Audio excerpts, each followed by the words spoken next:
Hi, I'm Cynthia Schiller. Please like and subscribe. So this is a little shout out to my friend who's been a viewer, a subscriber since pretty much day one. Um, and we've had some deep talks, but he still kind of struggles. Like I just don't understand how they can remain irreconcilable. She was antagonistic for the longest time, and when he stood up for himself or she viewed something the wrong way, he got discarded. And it's hard to understand. And I keep saying that narcissists have more of a childlike mentality. And we have to think, put yourself in this state of mind of a child, where you see, let's say, brothers and sisters who are 4 and 7 years old, where they're like, shut up, stupid, or pushing each other out of the way. And poking at each other, purposely bumping in, stealing things, taking things, laughing at them. You fell down, you dummy. That's what the narcissist is like. They'll call you names, they'll laugh at you. Sometimes it's more subtle, but it's that childlike mentality. So think of that 4 and 7 year old brother and sister. They're not like, oh man, I real. I mean, she is a chubby little girl, but that probably hurt her feelings. Like, I got to stop doing that. Or, yeah, it's not my toy. It's not my toy. It's hers. I should ask permission. They don't think that way. They think in the moment of what they want. So let's say Big Brother wants that teddy bear. He's just going to take it and pull on it. They're going to fight over it. And it's not like, oh, I hurt her feelings. He'll see her cry. He doesn't care. He got the teddy bear now. It's that childlike mentality. There's no reflection. There's no remorse. They might get mad if they get in trouble. So if the mom or dad yells at let's say it was a 7 year old brother, yells at the brothers, you tell on me, you stupid kid, pusher. It's not like, yeah, I shouldn't have done that. They get more mad. So when they're caught, the narcissist gets more mad. So if you call them out, like, look, I don't know what's going on with us. Can we kind of communicate a little better, not use such angry words? That's them getting caught. So just like that 7 year old would push the sister away, get mad at her, discard her, silent treatment her. That's how they handle it. And then they might go to punishment and pout and then go back to normal until something happens again. And that is the cycle of the narcissist. When they get called out or have to take accountability, it's like that 7 year old brother who got in trouble. They feel like they got in trouble, so they're pissed off at us. But it's the different scenario, just like the sister would tell. So he's mad at the sister. So when we say, I caught you cheating, or even just, it's your turn to take out the garbage. Why didn't you do it? Is something wrong? They take it as we're totally blaming them. And they get mad. That's that narcissistic injury. And they don't look at it. And we have to separate our brains to understand it. They don't think like adults. End of story. So when you're trying to figure out this narcissist, you got to think about that childlike mentality. They have a adult intellect, but a childlike emotional state. It's really hard to understand, but we have to believe that. I mean, that is the truth. I'm not a pervert, but I can sit here, talk to you, and you don't know if I'm having dirty thoughts going through my mind. So you're like, she's not like that, which I'm not, but let's say I was. You're like, I've never seen that. Like so we're seeing the outside. We don't know what's really going on the inside. And their actions, the brain development through the brain scans, the activity levels, there's a lot of evidence that they're in that childlike state. Temper tantrums, throwing fits, punching walls. Kids do that. Well-adjusted adults don't. How violent they get. Not all. I was pretty lucky. But they like those bar fights sometimes. They were respectful towards me as far as physical stuff. But it could have gotten worse. Did I get out in time? Um they act, they think like a child. They could be brilliant mathematicians, physicians, lawyers, whatever. That's that logical side. That's how they think. They don't think with emotions. The only emotions that they think with are anger, like the brother pushing the kid away, they're pissed off. Narcissists can get pissed off because they're told to take accountability, take time out, do whatever, where they're no longer in charge, where they can no longer get what they want. That 7-year-old wanted a teddy bear. The adult narcissist wants everything their way. And it's just like the grooming that goes on. They've learned as they get older, the more you groom someone, the better chance of getting your way. Also, the lies, the better chance of getting your way. Manipulation tactics. And, I'll be honest, I was 5 years old when I caught on fire and I'm in the hospital. I didn't want to go to bed. And I was like, the doctor said I need fluids. Can I have a popsicle? I didn't even want the popsicle, but I knew that I could stay up later. So as a narcissist goes through life, they're like, wow, that worked, and if you're healthy, as you get older, you're like, I can't manipulate people. But throughout lives, we see what works, what doesn't work. And the narcissist doesn't care about the consequences. We all have lied. We all have lied. We've all tested certain waters. I was testing, can I stay up late? And I'm just holding it. So then I had to change all my bandages and everything. That was not a good idea, but the narcissist, that's a 5-year-old thinking, how am I going to do this? Yeah, it worked. I did it when I was in the hospital. I don't know how many times, but that's a child thinking. I don't do that as an adult. You tell me I can't have, but in the relationship with a narcissist, it's their brain. It's their brain, the way the brain works. They don't have coping skills. They don't, they're striving so much for control of their life because it's really hard to, some of them were either beat down or overindulged to get to the grandiose stage, to where they're fighting to either prove their superiority, which they know they don't have, or they need to the vulnerable, the attention that they got was negative, and that's attention. They talk about advertising, like sometimes negative advertising, that's okay.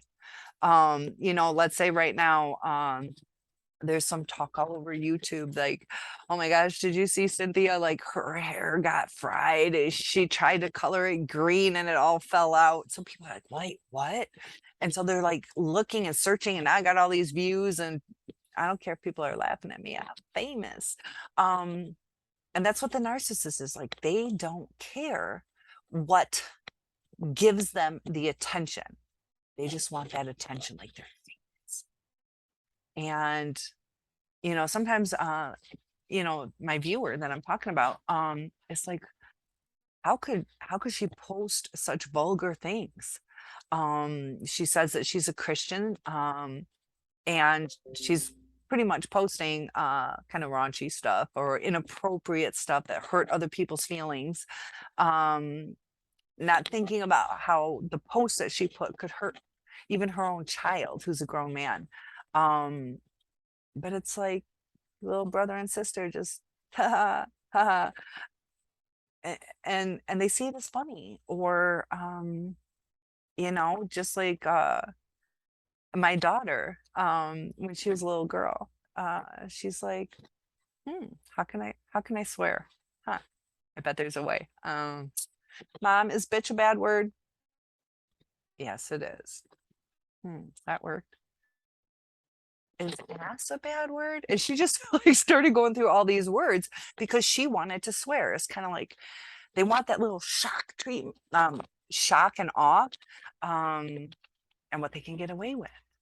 And they know there's certain boundaries.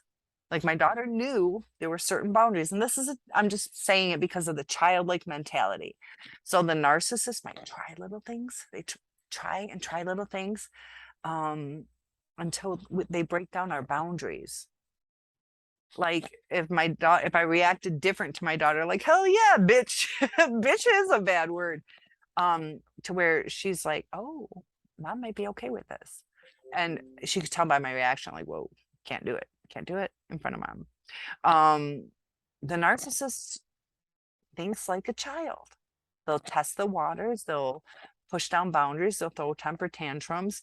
And it just gets confusing because we thought it was a loving relationship or a cordial relationship, a two-way. It's a one-way street with a narcissist. And it's like something clicks, just like that brother and sister. They can play all day long until that whichever one wants something. Then all hell breaks loose between kids. And talking about kids, I'm a teacher at an elementary school, and today I'm moving chairs. Like it was getting kind of loud in the classroom. I'm like, settle down, do this, quiet, doing our little 1, 2, 3, look at me. All the little teacher tricks that we do. Finally, I'm like, I have to move some chairs.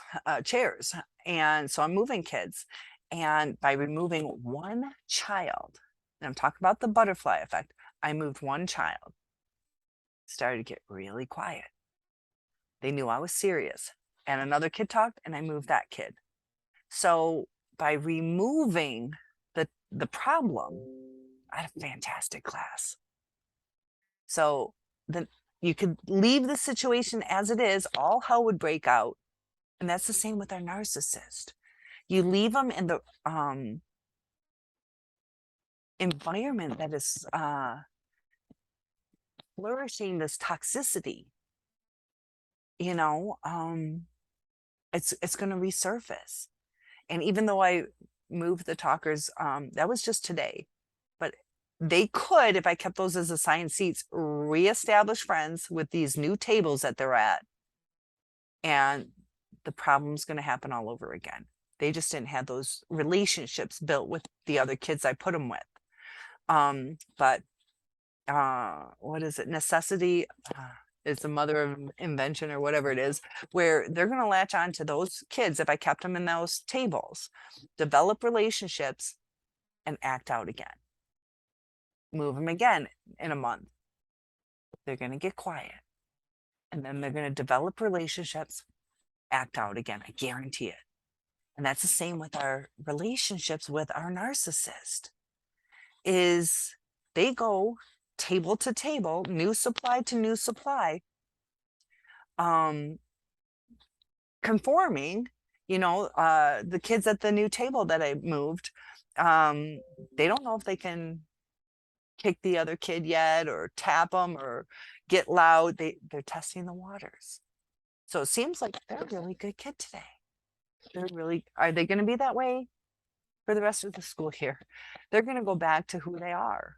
They're still children. They're still developing. We're still molding them. We're still teaching them. So there's hope. I'm not giving up on them. But as far as the narcissist, as soon as they're comfortable, they'll act out. And we're like, wait, we were comfortable. We loved each other. Why are they doing this? Think about those two kids. They're uncomfortable, so they're acting right. take this to heart. They're uncomfortable, so they're acting right. That's what the narcissist was doing when they were trying to secure you. They didn't know if they secured you yet. And that's why, Lee Hammock says, marriage is the finish line for the narcissist, or having a baby, or that's when they secure you. They're comfortable. When they're comfortable, they act out.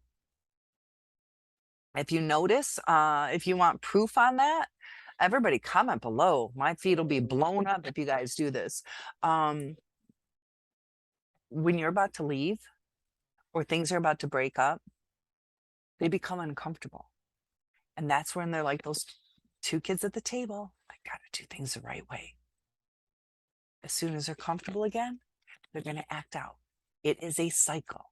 Think about my classroom. It's good until they get comfortable, then they act out. So you move them and they're good until they get comfortable. They're going to act out. Same with the narcissist. Exact same thing. Because of their childlike mentality.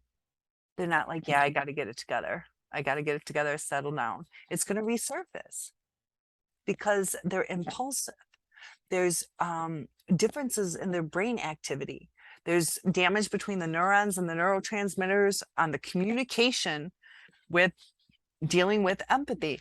Now, there's 5 out of 9 traits to be a narcissist, NPD, but you can have all 9, 7 out of the 9, one of them is lack of empathy. And there's still 8 others. Which 5 does a narcissist have? They're all different. So sometimes some of them can have empathy or varying degrees of empathy, but it's all toxic, just like if the brother hit the sister, like, oh, I shouldn't have hit her. He can have empathy towards that. He still wants a toy and doesn't give a crap that he took the toy, broke it. It's so varied. That's why it's so hard to understand exactly, is our person a narcissist? Are we a narcissist? Now we're starting to think we might be. Look at my video on narcissistic fleas. Because we start developing some of those traits because we're hurt. Hurt people. So heal yourself. Ask for advice, topics that you guys would like to get into. But I just thought it was important to address. We're not going to understand it unless we think like a child. If you can put yourself in the mind of, what does that brother want? Does he want, in that moment, does he want a better relationship with his sister? He wants a teddy bear. He's not even looking at her. He doesn't even know that's a person, which person in the world this is. He's focused on the teddy bear, on the supply, not the person. Whether it was his sister, his brother, cousin, toddler down the street, he's focused on the supply, not the person. And that's what our narcissists, they're focused on the supply, the beautiful house, the popularity, a possible job opportunity if you got ties to something, whatever the supply is. That's why it doesn't matter who the person is. So the new supply, okay. I take the analogy. The brother wants the teddy bear. Doesn't matter who the holder of the supply is. Doesn't matter who the holder of the supply is. He wants the supply. He's honed in on the teddy bear. The narcissist in our lives was honed in, and it didn't matter if it was me, if it was Lisa, Katie, Joelle, whatever. Those are just made up names. But doesn't matter who the girl is, it's a supply. And that's a hard concept to understand. Rewatch it a couple times. Ask a couple more questions. That explains narcissism. And I feel that's one of the truest analogies that is out there. So please like and subscribe. One-on-ones are available. Big hugs to you guys. I know it's a hard road, but each day put the effort into you. Focus more on yourself. And there is a light at the end of the tunnel. I'll see you soon. Of course, I get pop-ups trying to log out. Have a good day.